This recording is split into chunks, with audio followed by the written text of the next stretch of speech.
Hi, and thanks for joining the show today. I'm always interested in featuring local artists, and I'm a big fan of Pybus Market. I found out this story about this gentleman here in our community in Leavenworth, actually, who's been living the dream since he was a kid. And I always like to share stories of people who figured out how to earn a living doing what they love. So thanks for being here, Terry. Terry Porlier, thanks for being here. Thank you for having me. Sure. So I was intrigued by your story. Anytime I see something written about someone who's been following a dream since they were a kid, it piques my interest, because I think when we're a kid and we set out to do something, we don't really know how many winding turns there are going to be. So thanks for being here to share your story. There are a lot of tangents in life. Exactly.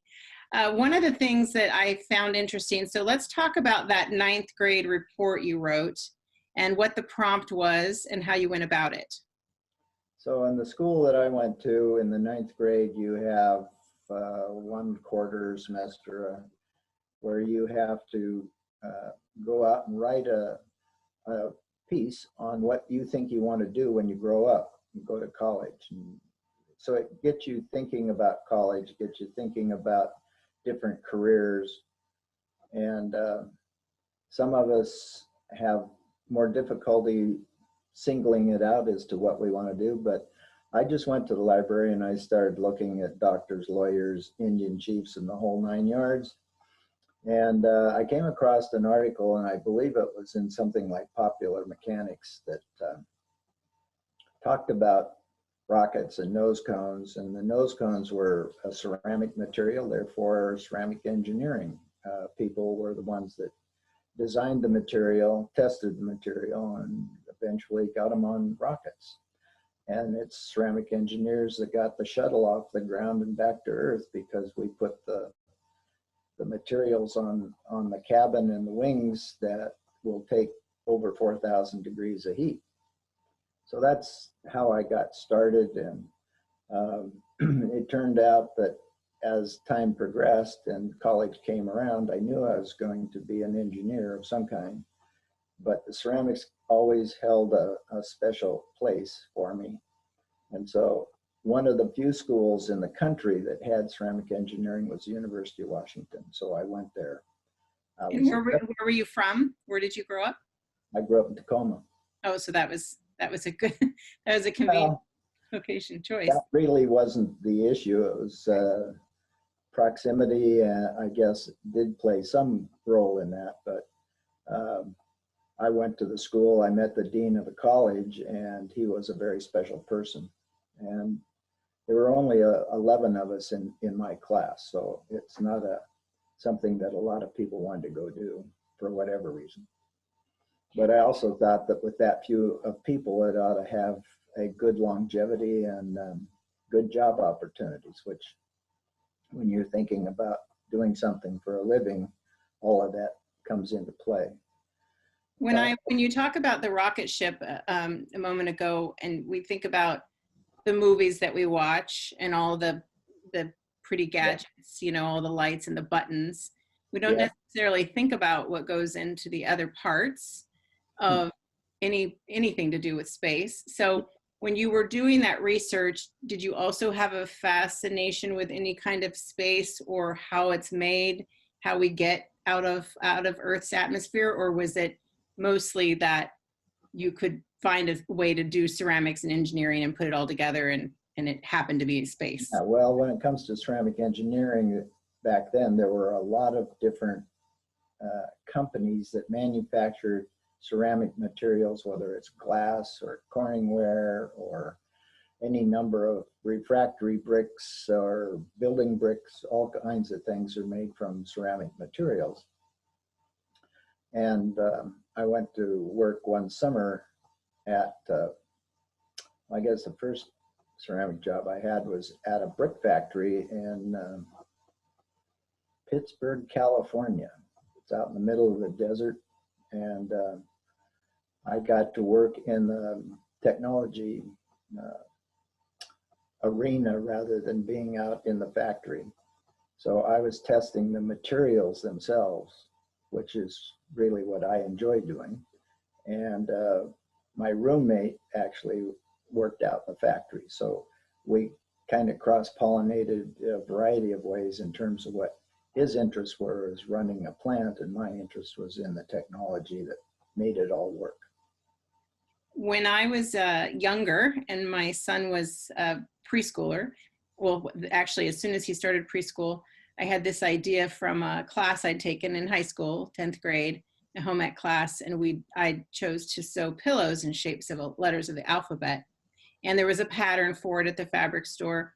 But when I decided to start this pillow company, an internet company, this is back in 2003, so there weren't a ton of entrepreneurial moms selling stuff on the internet. Yeah. I decided that I would change the font a bit and make it a bit more whimsical and less general. And I couldn't believe how much architecture went into putting these letters together, because a C had to stay upright and not fold on itself, and all the other things that go into it. And I am not an engineer by any stretch, but when I read your story, I thought, well, there again, something that some people would think of as a craft, you know, making a bowl or making something out of start from, you know, as a ceramic, is really also engineering.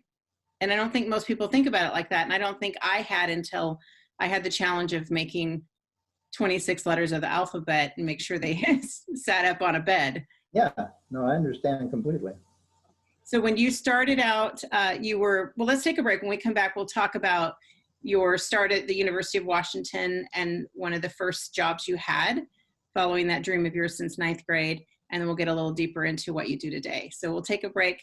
We're talking, and the business is in Leavenworth here locally. It's nice to have you locally on the show, even though we're not in the same room. And we're talking to Terry Porlier.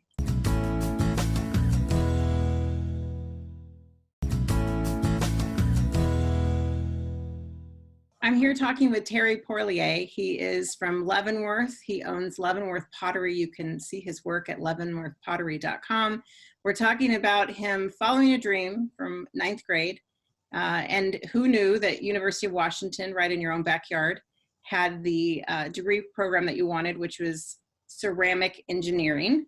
Correct. Did you know that that was a thing before you did the research in 9th grade?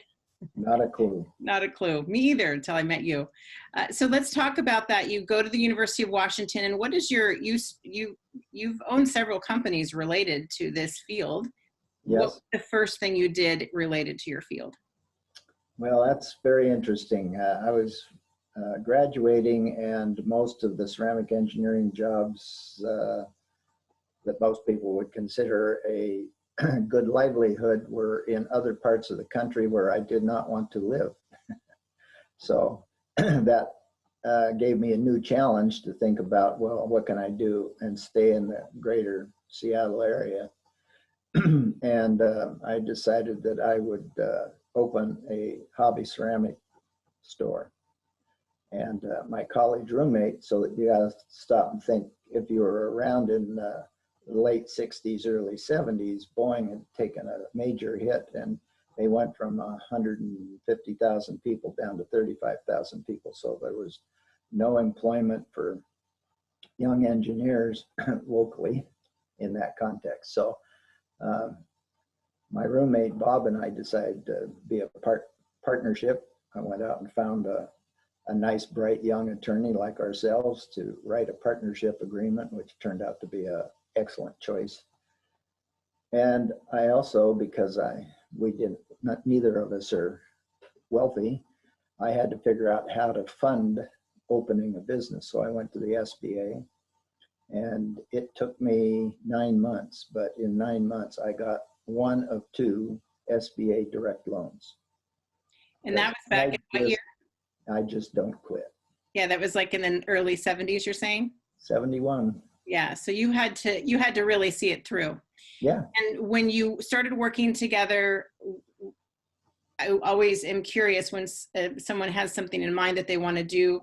When I was in college, there was a girl in one of my classes, and all she wanted to do was work at the Weather Channel. And so her professor said, go work there for a summer and see if that's what you still want. And by the end of the summer, by the end of the week, she knew she didn't want to work at the Weather Channel. So how much of what you thought it would be or what you wanted from it did you get from it once you got started? Did it fulfill what you hoped it would? mean starting my own business? That and doing it in the ceramic space.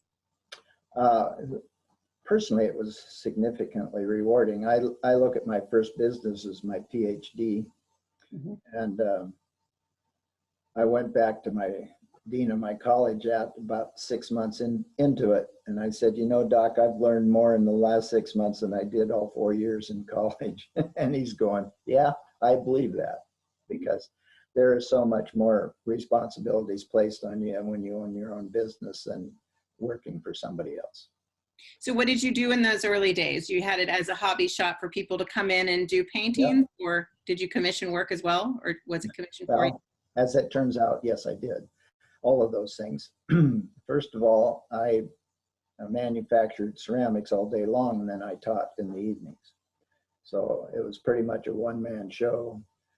Bob helped. Well, that's the other piece that's fascinating is just as we got ready to open the doors, Boeing offered him a job, and I said, you're a fool if you don't take it. So he did. So he was around only on weekends and some evenings that he was available. And he was helpful, and he's a very smart man. We're still friends today, which is always a nice thing. That's good. Yes. Yeah. And needless to say, I found out that I can do artwork far better than I had any idea. Being an engineer, it just was never in my scope of things that I enjoyed doing per se. And that would be something that maybe at another time would be a very interesting thing to pursue in terms of discussion, because it is fascinating how I got to be doing art versus being doing technical ceramics somewhere. At any rate, I really enjoyed teaching people, and one of the greatest experiences during that period of time is that everybody seemed to think that if you took a half a dozen classes from somebody, you were now qualified to teach it. And manufacturers all got together and said, this is nonsense, because very few people are really qualified to teach really good practices, technology-wise, as well as technique-wise. And so they put a special program, certification program together to certify that people were competent at teaching the arena of ceramics. One of the best things I ever did for myself. I went to that class, and within 2 hours, the instructor came to me and says, you know, you're the only one in this class, and there were 30 other of my friends, competitors, whatever you want to call them, that had been doing it for years and years. And yet they felt as though I was the one that had the same skill set that the instructor had. And that was a shock, to say the least. But it was true that I had done enough teaching for being an engineer. Because you're learning when you're teaching, right? Absolutely. But I have a perspective about the fact that all things are possible. And so I never doubted that I could do something. I just sit down and do it. That was one of the things I read about you, is that some work that some artists like yourself and engineers like yourself think it's an impossibility. And somehow you're the guy that people call when it's something that other people think is impossible. What's an example of one of those impossibilities that you made possible? Well, so in the 70s, there was quite a bit of chitter chatter about what's called crystalline glazes, where you actually grow crystals, real gem quality crystals, in the glaze matrix itself. One of my co-workers in my business, he'd been trying to produce it for 40 years and unsuccessfully. I did it in 30 days. Wow. And what do you attribute that to? You learning from both sides of the field and that certification and taking it very seriously? No, that's another interesting thing. I don't know. Purely the engineering training that I had gave me the ability to understand the materials and put together concepts that the average ceramic pottery person just has no idea. That's changed in the last 40 years. And I looked up what currently was the most common recipe for that particular type of glaze, and gee whiz, it's what I figured out in the mid 70s. So that was fun to see. When you started, so then you ended up having your business for how long? Year and a half. A year and a half. Is Yeah. that when Boeing kept calling for you? No. Oh, you had a couple more businesses before that, didn't you? Yeah. I didn't start at Boeing until I was 45. So it's eventually you did work at Boeing, which I also found interesting about your story, because you actually took the same advice you gave to your partner and said, you got to take this Yeah. job and this opportunity. So they didn't come looking for me. Excuse me? They didn't come looking for you? You went looking for them? Yep. And did you keep doing your ceramic businesses, or at least keeping it up in your own life while you worked? Yeah. Yeah. Yeah. It was Pretty much. Yeah. Again, my belief in all things are possible. I only took on challenges that were perceived to be impossible, and I did a lot of that at Boeing as well. I retired from Boeing as a technical fellow in IT. I don't do IT anymore. This is a clear example of that.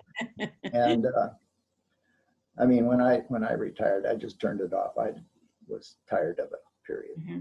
Well, I wrote down the title of your job that you started out there, Senior Architect of Computing. Yep. And did anything you learned in your ceramic engineering come into play in that new job, or they were two completely separate? I would have to say two entirely separate things. Did you enjoy your job at Boeing in a different way, or as much as, or? When you're an entrepreneur working for a major corporation, it's extremely difficult. Mm-hmm. Yeah, I can relate. Sure, I can relate. And it was only natural that they would want me to be in management, and I absolutely refused. I stayed on the technical side. I said I came here to work 8 hours a day, 5 days a week, and that's really all I want out of it, Right. Other than a decent paycheck. Well, let's take a break. When we come back, we're going to finish up, and I want to share with people where you're at in Leavenworth, the work that you do now, and we'll continue to show some examples of your work. So we'll take a break. We're talking with Terry Porlier, and you can find his work at leavenworthpottery.com. We'll be back in just a moment.